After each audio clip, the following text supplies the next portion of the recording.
साला शहरी मेरी छाया को ढूंढते हुए आया था।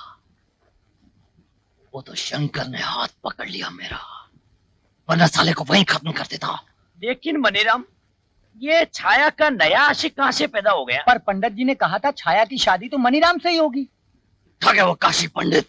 अच्छा, आता जाता कुछ नहीं है, बस सिर्फ पैसे बटोरता रहता है। राम राम राम राम। अरे ज्योतिष विद्या का इतना अपमान। मनीराम, इसीलिए तेरे लग्न में विघ्न पड़ता है। अरे हम इतनी मेहनत करके नक्षत्रों को वश में करके तेरे लिए नए नए रास्ते बनाते हैं और तू अपने कर्मों से उन्हीं रास्तों को बंद कर देता है। ए पंडित, अपने घर का रास्ता नाप चल। नाप लेंगे बच्चा, नाप लेंगे। अरे तेरे घर में कुटिया बना के रहने को थोड़ी आए हैं हम। पंडित, सुबह से तेरी छाया के बारे में सोच रहा हूँ, कसम है धंधे की जो कुछ और काम किया हो तो। तेरी कुंडली जो देखी तो क्या देखा कि तू तो राहु की लपेट में है बच्चा। अगले 2-3 दिन बहुत भारी बीतने वाले हैं तुझ पर। सुबह से कुछ हुआ तो नहीं? आगे बोल पंडित। बस ये 2-3 दिन बीत जाने दे, फिर देख छाया के साथ तेरा लगन पक्का। तब तक मैं तुझे राहु की लपेट से निकाल लूंगा। खर्चा केवल 500 रुपया। जिद में आकर चला गया जंगल की ओर, एक लड़की के लिए। आज तुम्हें कुछ हो जाता तो? मैं उस मनीराम को कभी माफ नहीं करूंगा दादी माँ। उसने मुझे धोखे से मारा। राजा, ये मारपीट करने के लिए लंदन से आया था क्या? तुम्हारे लिए मैंने कितना बड़ा वचन तोड़ा है, और तुम अपने पिता को दिया हुआ वचन भी भूल गए। जिंदगी में बहुत बर्दाश्त कर लिया मैंने। पहले तुम्हारे दादा को, फिर तुम्हारे बाप को, और अब तुमको। जिंदगी के कुछ ही साल बचे, उन्हें अपने साए में जीने दे, अपने साए में जीने दे। जब मैं मर जाऊं, फिर जो चाहे मनमानी कर लेना। कसम खा अपनी दादी माँ की। दादी माँ, फिर उस बस्ती में कभी नहीं जाएगा।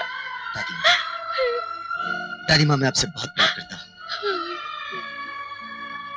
मैं आपको वचन देता हूँ, मैं उस बस्ती में फिर से कभी नहीं जाऊंगा। जगह देखा संपत राय की बेटी के रास्ते के कांटे को कैसे बाहर निकाल दिया। अब वो दिन दूर नहीं जब राजा की बारात मेरे दरवाजे पर आएगी।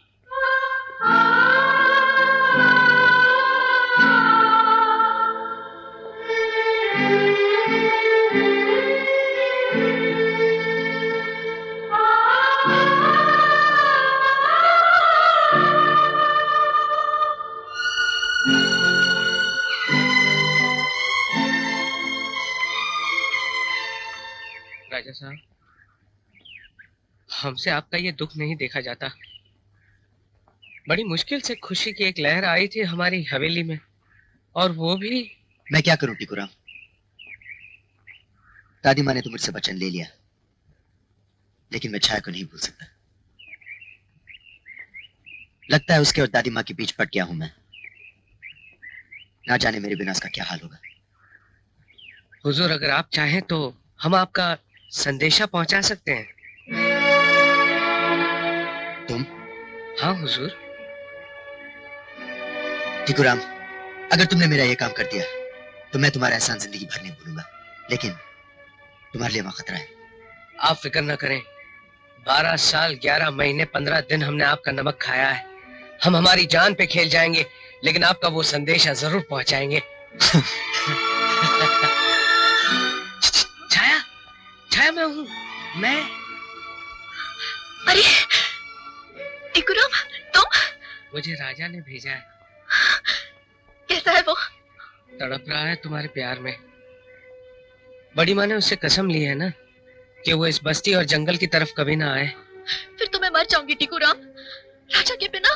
उसका भी वही हाल है। दादी माँ और तुम्हारे प्यार के बीच में बट गया है, लेकिन उसने कहा है जल्दी वो कोई रास्ता निकालेगा और तुम्हें यहाँ से ले जाएगा। और मैं भी कैसा बेवकूफ हूँ, चिट्ठी भेजी है उसने और मैं ही बके जा रहा हूँ। ये चिट्ठी भेजी है उसने तुम्हारे लिए। चिट्ठी?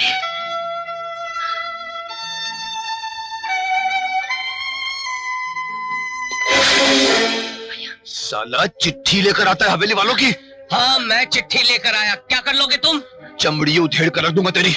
माँ का दूध पिया तो खड़ा रहे यहीं पर, खड़ा रहे यहीं पर, खड़ा रहे यहीं पर। चिट्ठी लेकर आता है। भाग जाओ, मैं कहती हूँ। अरे कुछ नहीं होगा, भाग जाओ। कुछ नहीं अरे कुछ नहीं होगा कि बच्चे उधर नहीं जाए। साला तेरी ये मजाल कि तू चिट्ठी लेकर यहाँ पे आए। तू चिट्ठी लेकर आए साले। भाभी दरवाजा खोलिए। बस, और कितना जुल्म करोगे तुम? इतना याद रखना शंकर, दो दिलों के बीच में जो तुम दीवार बनकर खड़े हो ना, ये दीवार एक न एक दिन जरूर टूट जाएगी। अरे कभी नहीं टूटेगी ये दीवार। ये गरीब के ईमान और खुददारी की दीवार है जो तुम हवेली वालों और हमारे घर के बीच हमेशा खड़ी रहेगी। निकल यहाँ से। कभी नहीं टूटने दूंगा मैं उस दीवार को, कभी नहीं मिलने दूंगा मैं उन दोनों को, कभी नहीं। आप तरह यही रुको, मैं आवाज देता। राम राम राम बिटुआ मणि राम, राम राम राम। ओए पंडित, तो फिर आ गया? अरे आना ही था। हैं? तेरे कष्ट वाले 3 दिन निकाल दिए मैंने। अब सेवा का मेवा खाने का समय आया तो कोई और आएगा? मैं ही आऊंगा और मैं ही खाऊंगा। एक फूटी कौड़ी नहीं मिलेगी तुझे। मत दे, हम कहाँ मांग रहे हैं। अरे बच्चा तू देखना, अपने आप अपने कीसे में हाथ डालेगा और सारा का सारा माल निकाल करके पंडित काशीराम की झोली में डाल देगा। चल भाग। देखना है काशीराम के ज्योतिष का कमाल। ये देख। अरे ओ शंकरा।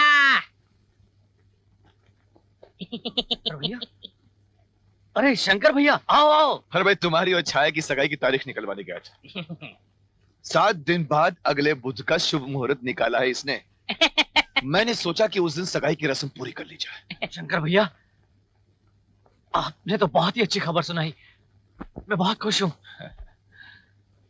काशीराम जी, आपने तो कमाल ही कर दिया। राम राम राम। पंडित काशीराम तो जब भी करता है कमाल ही करता है। देखो बच्चा, मथुरा में जमुना किनारे बैठकर बरसों तपस्या करी, तब कहीं जाकर ये ज्ञान हासिल हुआ है। हाँ।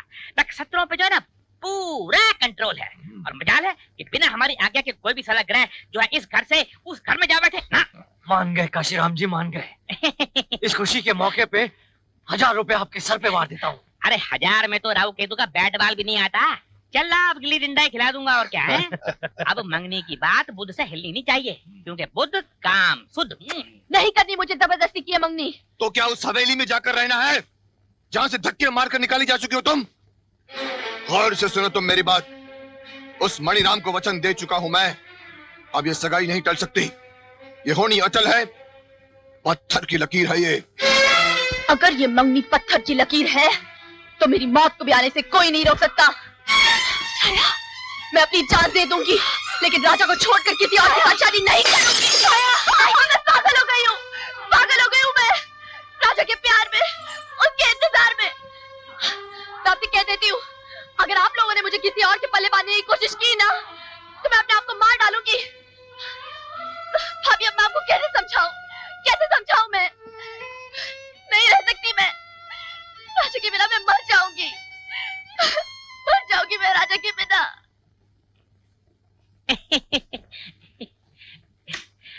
राम राम राम संपत राय जी। आपकी संपत्ति में वृद्धि कराने के लिए आ गए पंडित काशीराम। आपकी सुपुत्री सोनू और राजा की शादी का जो चुप कर पंडित, चुप। कुछ नहीं किया तुमने। नहीं, तेरे सितारों ने तो उल्टा चक्कर चला दिया था। नहीं, ये तो मैंने अपनी सूझबूझ से छाया को धक्के मारकर हवेली से बाहर निकाला तो सारा मामला ठीक ठाक हुआ। अरे संपत राय जी, छाया को हवेली के बाहर निकालने से राजा की झोली में सोनू अपने आप तो नहीं गिर जाएगी। काशीराम के कमाल के बिना कुछ नहीं होता। हमने तो वो किया आपके लिए जो आप सोच भी नहीं सकते। अब कौन से तारे तोड़ लाया तू? स्टार बार करवा दिया, नक्षत्र भिड़वा दिए मणिराम और छाया के। लगन के दायरे से कोसों दूर घूम रहे थे दोनों के ग्रह। बड़ी हेरा फेरी करनी पड़ी, बड़ी माथा पच्ची करनी पड़ी, ग्रह भिड़वा दिए दोनों के। हाँ, और आते बुध को दोनों की मंगनी भी तय करवा दी। बुध काम शुद्ध होता है। अरे दाद दो हमारी जजमान, दाद दो। आपके रास्ते का कांटा साफ निकाल के फेंकवा दिया। अरे वाह पंडित वाह, तूने तो कमाल कर दिया है। सांप भी मार दिया और लाठी भी बचा लाए। राहु केतु को पिटारी में बंद करके आया हूँ। बस अब थोड़ी सी लक्ष्मी मिल जावे तो मणि राम की मंगनी का जश्न बड़ी धूमधाम से मनावेंगे। क्यों नहीं काची राम जी, क्यों नहीं।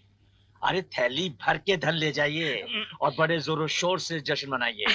और मणि राम से कह देना कि फिक्र की कोई बात नहीं है, संपत राय उसके साथ है।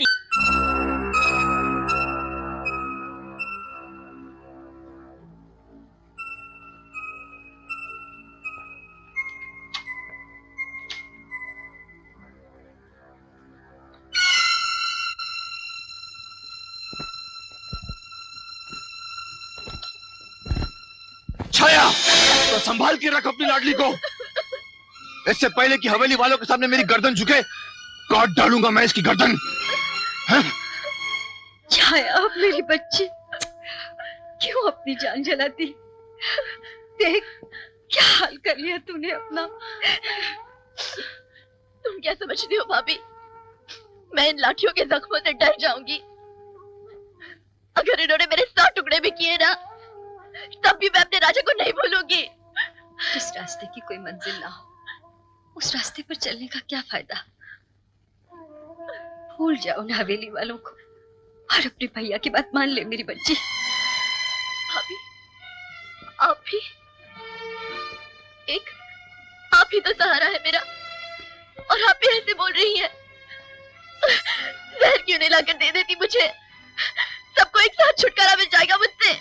वो भी ला देंगे तुम्हें। अगर मणिराम के घर से आई हुई डोली में बैठने से इनकार कर दिया तो फिर उस डोली को अच्छी तरह से सजा कर लाना भैया, क्योंकि उस डोली में तुम्हारी बहन अपनी जिंदगी का आखिरी सफर करेगी।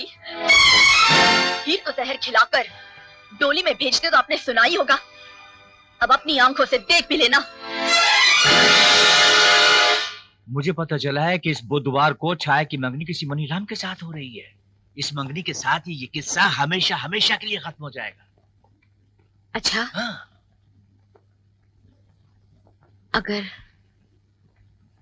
अगर सोनू पिछली बातों को भूलकर राजा से मिलना जुलना शुरू कर दे, हो सकता है राजा की जिंदगी में फिर से खुशियां लौट आए। सोनू, सोनू बेटे, अरे भाई कहाँ हो तुम? अरे ये क्या, अकेली बैठी मैगजीन पढ़ रही हो? एक खुशखबरी सुनो, तुम्हारी शादी की ऐसी खुशखबरी कि सुनकर खुशी से नाचने लगो। आप तो जानते हैं पापा, मुझे शादी ब्याह में कोई इंटरेस्ट नहीं। अब कौन से राजकुमार का रिश्ता लेकर आए हैं आप?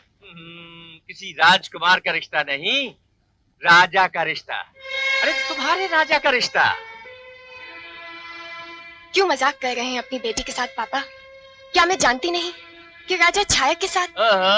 छाया को भूल चुका है राजा। जानती हो, शंकर ने अपनी बहन छाया की शादी अपने गांव के एक मणिराम के साथ तय कर दी है। तो फिर राजा? वो अपनी दादी माँ की बात मानकर चुप हो गया है। यही नहीं, उसने अपनी बड़ी माँ से ये वादा भी किया है कि वो आइंदा कभी छाया या उसकी बस्ती की तरफ नहीं जाएगा। और तो और आज दादी माँ ने मुझे घर पर बुलाया और कहा कि देखो, मेरा पोता बहुत ही उदास और बहुत ही अकेला है। अपनी बेटी सोनी से कहो कि पुरानी बातों को भूलकर राजा को फिर से मिलना शुरू करे और उसके जख्मों पर मरहम लगाए। मुझे तो यकीन नहीं आ रहा पापा। यकीन करो बेटी, यकीन करो। हाँ। अरे संपत राय की बेटी के नसीब का लिखा हुआ कोई और ले जाए? हाँ? इम्पॉसिबल। अपने सपने फिर से सजाने शुरू कर दो बेटी, क्योंकि अब तुम्हारी जिंदगी में खुशियां ही खुशियां हैं, बहारे ही बहारे हैं। आज संपत राय बहुत खुश है, उसकी बेटी की तमाम खुशियां लौट आई हैं। और जानती हो बेटी, मेरे कानों में अभी से तुम्हारी और राजा की शादी की शहनाइयां बजने लगी है। आज संपत राय बहुत खुश है। तुम मुझसे कितनी दूर चले गए थे राजा, लेकिन अब मैं तुम्हें अपने बहुत करीब महसूस कर रही हूँ। ऐसा लगता है जैसे तुमने मुझे छू लिया है, जैसे तुम मेरे अंदर समा गए हो। ओए माँ, मैं कैसे संभाल पाऊंगी अपने आप को? कैसे संभाल पाऊंगी?